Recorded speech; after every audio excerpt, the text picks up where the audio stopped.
চাকরিতে আবেদনের বয়সসীমা ৩৫ করার দাবিতে প্রধান উপদেষ্টার বাসভবন যমুনার সামনে অবস্থান নিয়েছেন চাকরি প্রার্থীরা। মূলত প্রধান উপদেষ্টা ডক্টর মোহাম্মদ ইউনূসের সাক্ষাৎ চান তারা। সোমবার ৩০ সেপ্টেম্বর বিকেল ৩:৩০টার দিকে প্রধান উপদেষ্টার সরকারি বাসভবন যমুনার সামনে এক সংবাদ সম্মেলনে এই দাবি জানান তারা।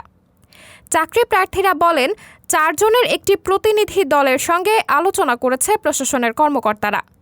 তারা আমাদের কর্ম কমিশনের একজন কমিশনারের পিএস এর সঙ্গে আলোচনায় বসার প্রস্তাব দিয়েছেন। আন্দোলনকারীরা বলেন, আমরা দীর্ঘদিন ধরে আন্দোলন চালিয়ে আসছি। আমরা নানা জনের আশ্বাস পেয়েছি, কিন্তু কোনোদিন বাস্তবায়ন হয়নি। তাই আমরা কোনো কর্মকর্তা বা পিএস এর সঙ্গে বসতে চাই না।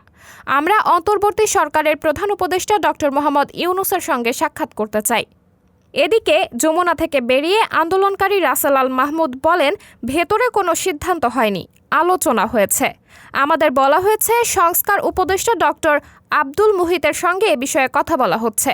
পরে যখন বললাম তার সঙ্গে আমরা কথা বলবো, তখন তারা সময়ক্ষেপণ শুরু করেন। আন্দোলনকারীরা আরও বলেন, অন্তর্বর্তী সরকারের প্রধান উপদেষ্টা ছাত্রদের পক্ষের মানুষ। জনগণের আস্থা নিয়ে তিনি রাষ্ট্রের দায়িত্ব নিয়েছেন। তার সঙ্গে কথা বললে তিনি আমাদের দাবি মেনে নেবেন। সাবরিনা জলিল, সবার কথা।